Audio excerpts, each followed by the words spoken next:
When I think about Australia, I think about the outback and the Great Barrier Reef first and foremost. Well, that's not entirely true. When I think about Australia, I first and foremost think about all the animals there that can and want to kill you. But you know, we've got that covered here too.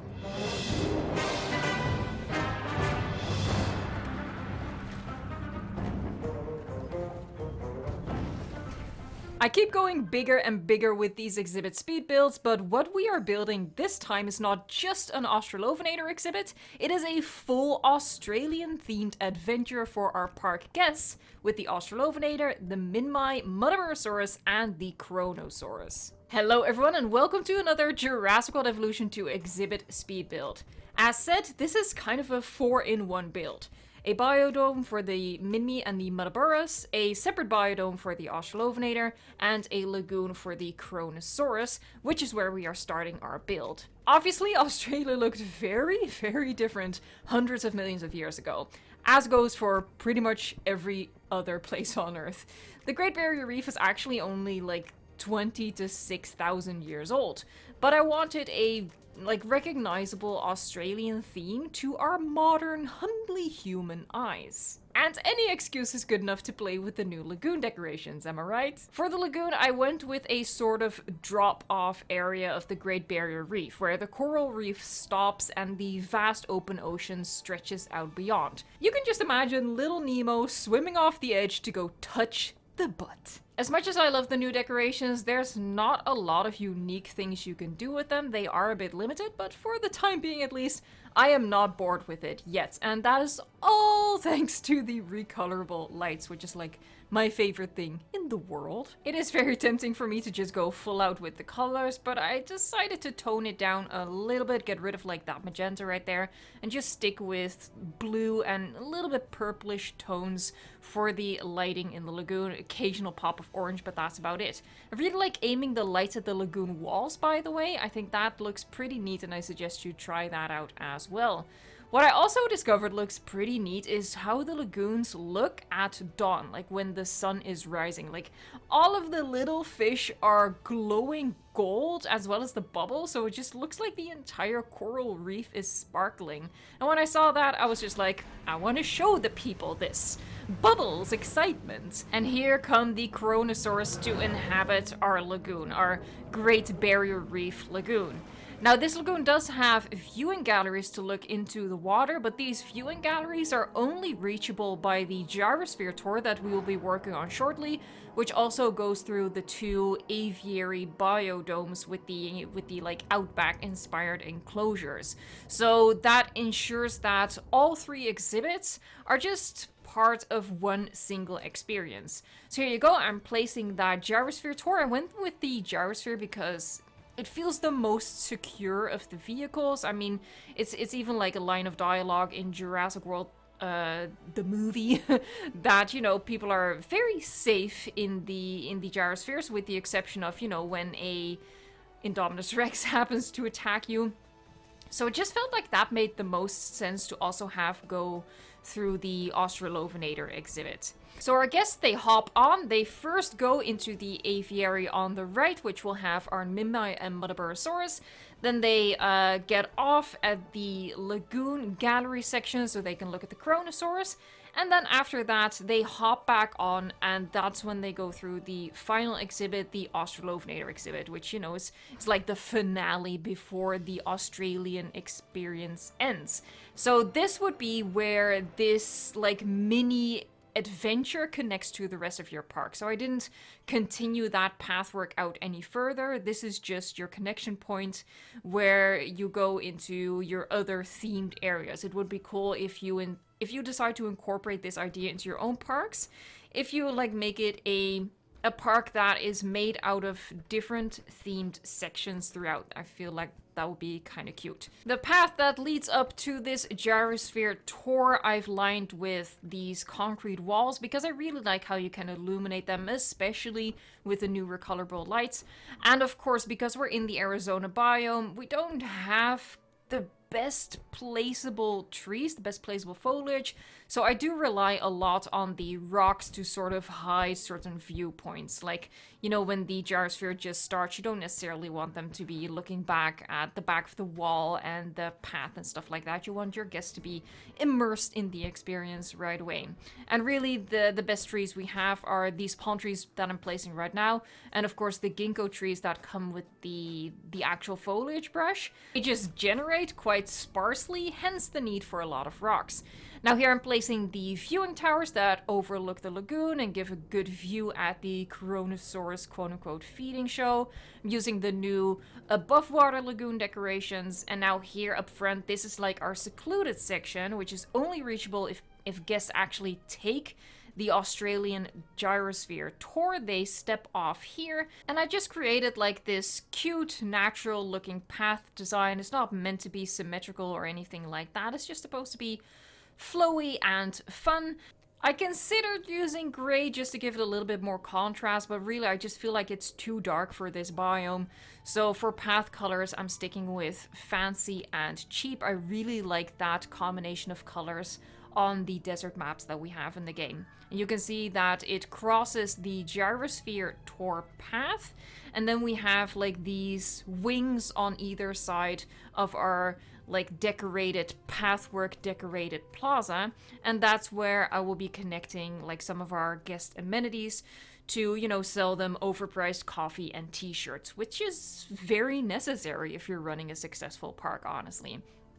Now what I always do, instead of just filling out a big area of path with a single color, I add a little bit of what I like to call path flair. So if you don't feel like doing a design, quote unquote, like I did in the middle section, just like line a little empty area for a garden with a contrasting path color.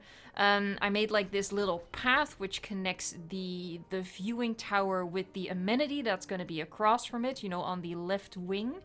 And yeah, adding like these little gardens in between to break it up a little bit. Here you can see what I mean. Like just a random bit of a different path color just really helps liven it up. And it's very little effort to do that. Now I'm just going around placing all of the decorations.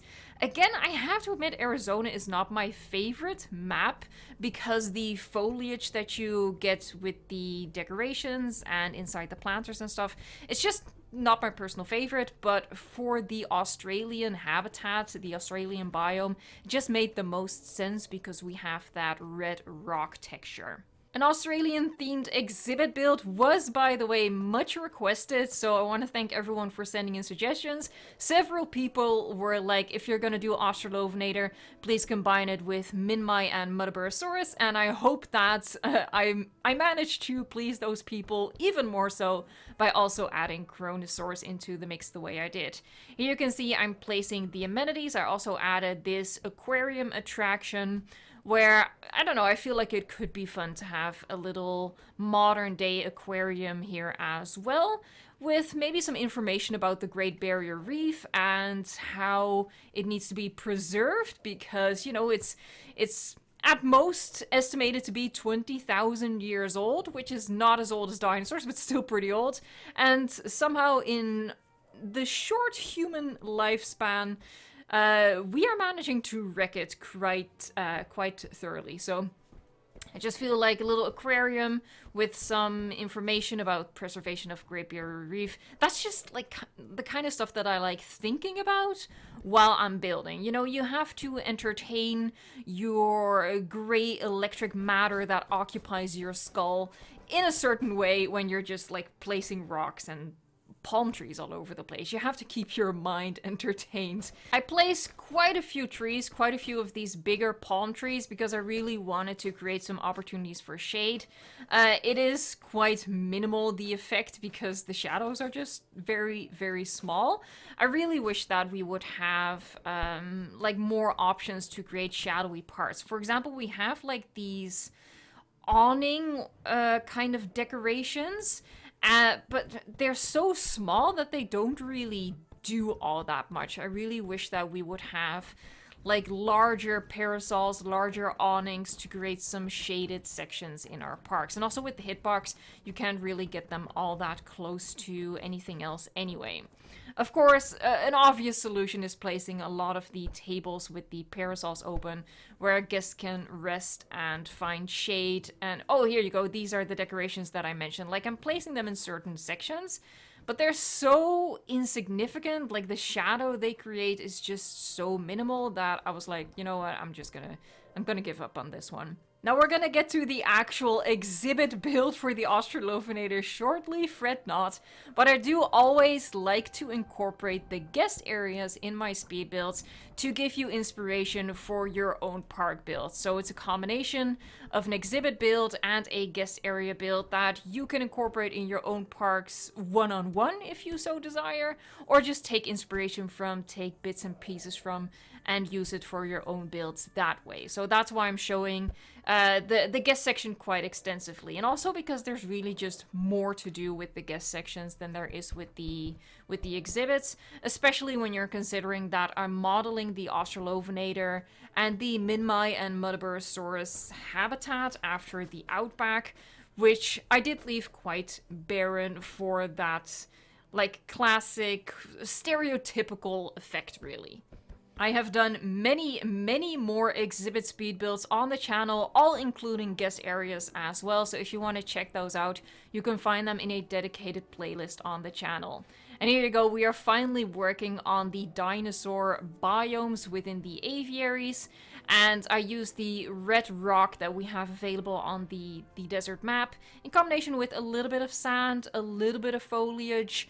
The foliage is of course not necessarily accurate for what you would see in Australia, and a little bit further down the line I add more foliage, especially to the Australovenator exhibit, just because I wanted to give it a little bit of color, as well as just like break up that big gray wall that surrounds the entire aviary as well. And of course, as I said earlier on, just a lot of rocks, really. Do love a good rock. Here's a fun little bonus tip, you know, you don't just have to use your decorations outside of the habitats, you can use them inside as well. And I really like using torches inside habitats because it just feels so epic, you know, so spooky.